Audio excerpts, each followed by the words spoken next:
Le 29 décembre prochain, les Tchadiens seront appelés aux urnes pour élire les députés, les membres des exécutifs provinciaux et communaux. Les candidats des différents partis politiques qui briguent des sièges dans la capitale font campagne dans les 10 arrondissements de la ville, tandis que ceux qui se présentent dans les provinces mènent leur campagne dans les circonscriptions concernées. C'est le cas de la coalition dénommée la Dynamique Alliance Républicaine (DAR) qui a débuté sa campagne en présentant ses différents candidats aux élections municipales et provinciales.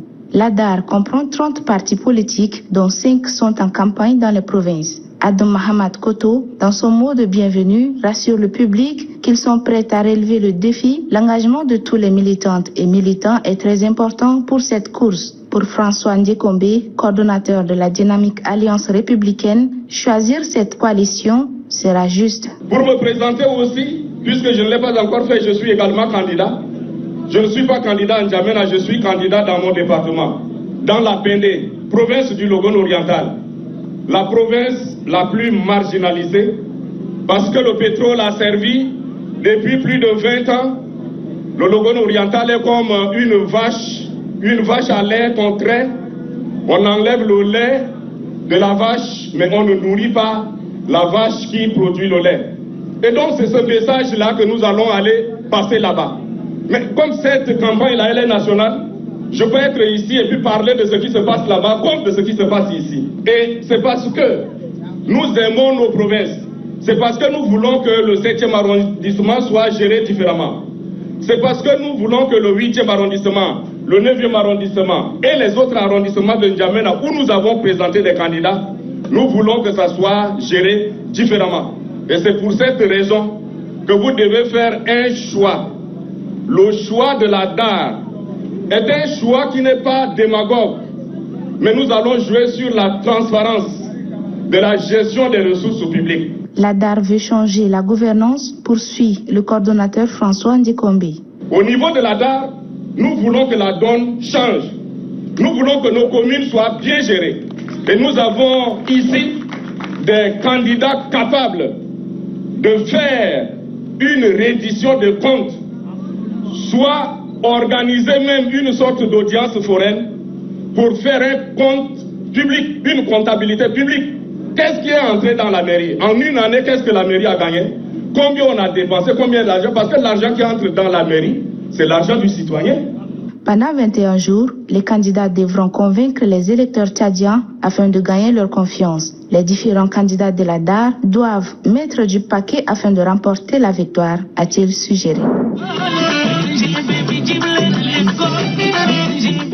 Le parti de la nouvelle génération politique, PNGP, dont le coup d'envoi de sa campagne pour les élections prévues le 29 décembre 2024. Le lancement a eu lieu dans le 7e arrondissement de la capitale, un moment important pour ce jeune parti qui veut jouer un rôle majeur dans la politique nationale. La cérémonie a attiré de nombreux militants. Le président national du parti, Oumar Ousmane Ibrahim, a présenté les idées et les valeurs du parti. Il a parlé de transparence, de justice sociale et du besoin de changement pour améliorer la vie des citoyens.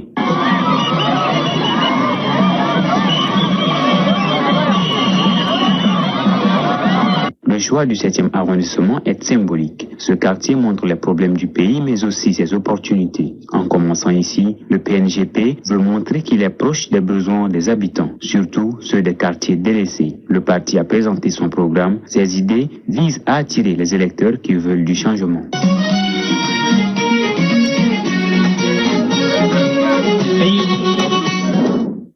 L'événement, qui a réuni les militantes et militants ainsi que les sympathisants du MPS, a pour objectif de présenter les candidats de ce parti aux élections législatives, provinciales, communales de la province de Borkou, prévues pour le 29 décembre prochain. La cour de l'hôtel a vibré au rythme des danses et slogans du MPS, témoignant de l'enthousiasme des participants pour cette étape du processus électoral.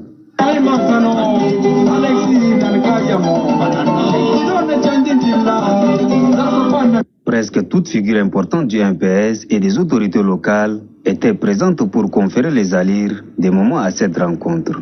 Lors de son discours, le président du bureau de soutien Convergence, par ailleurs chef de mission provinciale de Borkou, Tahir Hamid Ngiling, a rappelé l'importance de ces élections pour le développement de la province de Borkou et du pays tout entier. Le Borkou est une des belles provinces du Tchad. C'est l'une des provinces les plus qui ont beaucoup marqué notre pays. Mais c'est aussi une province de grande générosité, une province d'accueil, de mixité, de métissage, d'accueil des Tchadiens de divers. C'est une province que tous les Tchadiens aiment beaucoup. Et le Borkou doit être à l'honneur ce soir, mais nous avons une grande mission. Le MPS a présenté les meilleurs des candidats que l'on puisse avoir pour chacun des départements. Mais comme on les applaudit, nous avons nos conseillers provinciaux. Vous savez, les conseillers provinciaux, c'est eux qui vont gérer les provinces. Nous pensons à une autre échelle. Nous avons nos députés, nos candidats aux élections législatives. Jusqu'à date, le MPS a toujours gagné à 100% dans le Borkou. Les candidats ont été présentés tour à tour à l'assistance et la cérémonie s'est achevée dans une ambiance festive. Cela constitue un signal fort pour le MPS qui ne manque pas d'ambition pour ses actions. Car remporter ces élections est l'ultime objectif pour le MPS qui veut continuer de jouer un rôle majeur dans la vie politique de la province de Borkou.